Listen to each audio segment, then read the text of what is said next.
Boycott, boycott, boycotts. I don't like it. I avoid. But Boycotts likes me.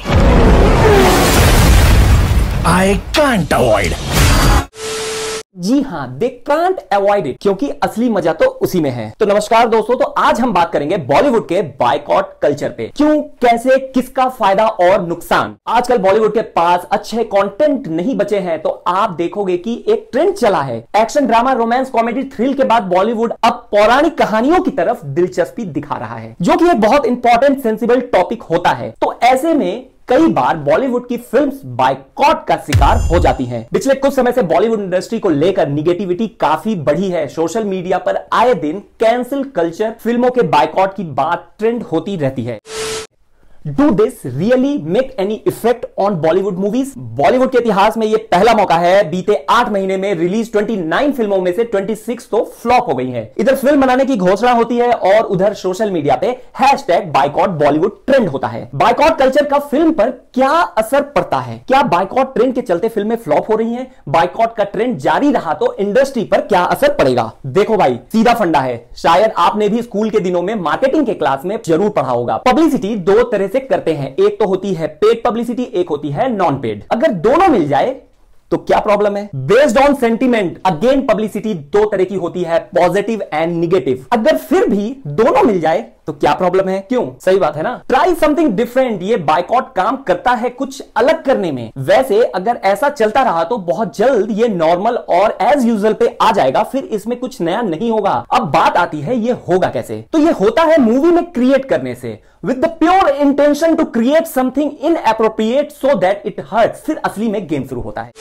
एड़ा बनके पेड़ा खाने में कुछ और ही मजा है, और लास्ट में लॉस किसका है? हमारा, आपका। Time waste, energy waste, mental peace, सब कुछ वेस्ट। तो चलो एग्जांपल लेते हैं कुछ ऐसी फिल्मों का जो बायकॉट हुई हैं। Padmavat, My Name Is Khan, Dangal, PK, Laal Singh Chaddha, Rakshabandhan, Liger, Brahmastra. तो इसमें से Brahmastra, Padmavat, My Name Is Khan, PK, Dangal को अगर छोड़ दे तो बाकी मूवी फ्लॉप हुई है। और अब देखते हैं जो मूवी फ्लॉप हुई है बिना बायकॉट कल्चर के। उस मूवी का नाम है जर्सी, हीरोपंती, रनवे 34, जैज भाई जोरदार, अनेक, सम्राट पृथ्वीराज और शमशेरा। तो कुछ समझ में आया? ये एक लिवरेज बेस पे काम करता है ये बायकॉट कल्चर। बायकॉट अगर मूवी होगी तो उसका दो फायदा होगा, या तो मूवी हिट होगी या तो मूवी फ्लॉप होगी। अगर बायकॉट मूवी नहीं होती है तो भी दो फायदे होंगे, या तो मूवी हिट होगी या तो मूवी फ्लॉप होगी।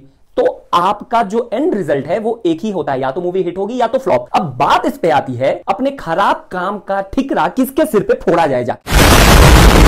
तो वहां आता है ये सो कॉल्ड बायकॉट कल्चर। तो इससे फायदा क्या है? तो फायदा इसका ये है, अगर मूवी फ्लॉप हुई तो रीजन बायकॉट। अगर उसके बाद भी मूवी हिट हो जाती है तो so you just have to play innocent card and show your hard work. किसको पता है बायकॉट का क्या फर्क पड़ता है? हाँ, बायकॉट का पॉजिटिव फर्क तो जरूर पड़ता है, क्योंकि तो आपकी तो एक पब्लिसिटी हो जाती है, बिना पैसा खर्च किए लोग उसके बारे में बात करते हैं, #बायकॉट ट्रेंड चलता है। जिस बंदे को मूवी में इंटरेस्ट ना भी हो तो उनके कान में भी ये बातें चली जाती है कि ये मूवी आने वाली है। सो इसका कुछ ना कुछ पॉजिटिव इफेक्ट पड़ता है। अगर अब देखा जाए निगेटिव साइड, तो निगेटिव साइड किसको पता क्या निगेटिव साइड पड़ता है? इसका निगेटिव साइड कुछ नहीं पड़ता है, क्योंकि एग्जांपल के साथ आपको मैं बताना चाहता हूं। लाल सिंह चड्ढा अगर क्या बायकॉट नहीं होती तो क्या ये हिट मूवी के कैटेगरी में थी? अगर आपने ये मूवी नहीं देखी है तो आप जाके इस मूवी को देखो और फिर बताना, अगर ये मूवी बायकॉट कैटेगरी में नहीं आती तो भी ये मूवी फ्लॉप होती। रक्षाबंधन, अक्षय कुमार की मूवी, अगर ये बायकॉट की कैटेगरी में नहीं आती तो क्या ये मूवी हिट होती? तो अगर आपने मूवी नहीं देखी तो ये मूवी जाके देखो, अगर ये बायकॉट नहीं होती तो भी ये फ्लॉप होती। लीगर, उस मूवी को भी जाके देखो, अगर ये बायकॉट कैटेगरी में ना भी होती तो उसका हश्र वही होता है, ये फ्लॉप होती। तो रीजन बस इतना है, अगर मूवी फ्लॉप होती है तो हमारे पास कुछ होना चाहिए बोलने को कि यार हमने तो मेहनत बहुत की है, मूवी बहुत अच्छी थी, बट ये बायकॉट की वजह से ये मूवी फ्लॉप हो गई है। अब चलो ले लेते हैं एग्जांपल ब्रह्मास्त्र का। ब्रह्मास्त्र में कुछ नया देखने को मिला, नया वीएफएक्स था। बॉलीवुड इंडस्ट्री में इतने अच्छे वीएफएक्स इफेक्ट्स के साथ अभी तक कोई मूवी नहीं आई, वो भी बायकॉट की कैटेगरी में आई, बट उसका रिजल्ट क्या हुआ? मूवी तो हिट हो रही है, लोग जाके देख रहे हैं, तो बायकॉट नलिफाई। और पुरानी मूवी का भी कुछ थोड़ा एग्जांपल ले लेते हैं। पद्मावत, पीके, माय नेम इज खान, दंगल, क्या इनका बायकॉट नहीं हुआ? हुआ। क्या इसके लिए #बायकॉट ट्विटर पे नहीं चला? चला। हर जगह इस मूवी को भी बायकॉट करने की बात हुई, but at the end result क्या हुआ? मूवी बहुत सक्सेसफुली सुपर डुपर हिट साबित हो गई। तो इतने सारे एग्जांपल है, जो मूवी को फ्लॉप होना है वो होगी, जिसको हिट होना है वो हिट होगी। Boycott doesn't matter. हाँ, मैटर उनके लिए करता है, बॉलीवुड इंडस्ट्री के लिए, एक्टर्स के लिए, डायरेक्टर्स के लिए, राइटर्स के लिए, प्रोड्यूसर्स के लिए, ये सारे लोगों के लिए ये बायकॉट बायकॉट बहुत ही इंपॉर्टेंट है। गलती मैंने की, मैं क्यों मानूं, डालो किसी और के सिर पे। तो इसीलिए तो बॉलीवुड के बहुत सारे एक्टर्स इतने एरोगेंटली मीडिया में आके स्टेटमेंट देते हैं, जैसे कि don't watch our movies, viewers are not intelligent, they don't have money, बहुत गरीब है वो, we have tolerated audience, now enough, don't give attention to audience, don't like me, don't watch me. सारे स्टेटमेंट बस आग में घी डालने का काम करते हैं। बायकॉट ट्रेंड तो चल ही रहा है, तो इसको और हाइप क्रिएट किया जाए मेरे स्टेटमेंट से मीडिया में, और मेरी मूवीज का नाम खुद ब खुद लोग इनकी चर्चा करें। अगर मैंने अच्छा काम किया होगा तो बट ऑब्वियस है, कितना भी बायकॉट होने दो, फिल्म तो हिट होगी।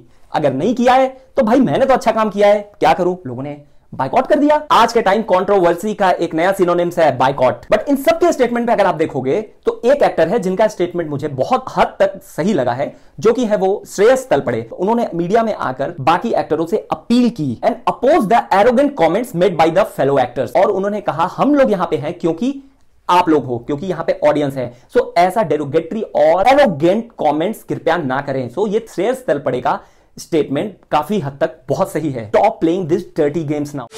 इंडियन सिनेमा के 109 साल पूरे हो चुके हैं। 3 मई 1913 को रिलीज हुई फिल्म राजा हरिश्चंद्र से शुरू हुआ सिनेमा का सफर आज तक जारी है। पहले सफल मूवी को ब्लॉकबस्टर मूवी बोलते थे और असफल मूवी को फ्लॉप मूवी बोलते थे। अब मूवी सफल हुई तो बायकॉट और असफल हुई तो बायकॉट मूवी बोलते हैं। तो यह है हमारे हिंदी सिनेमा का बदलता हुआ चेहरा। तो आप लोग की क्या राय है जरूर बताना इस कमेंट सेक्शन में। मिलते हैं अगली वीडियो में। जाने से पहले इस चैनल को बायकॉट बायकॉट बायकॉट। अरे नहीं, मुझे नहीं चाहिए ये सब कंट्रोवर्सी भाई। चलता हूं। अगर अच्छी लगे ये वीडियो तो वीडियो को लाइक और चैनल को सब्सक्राइब जरूर कर लेना। तो मिलते हैं हमारी अगली वीडियो में।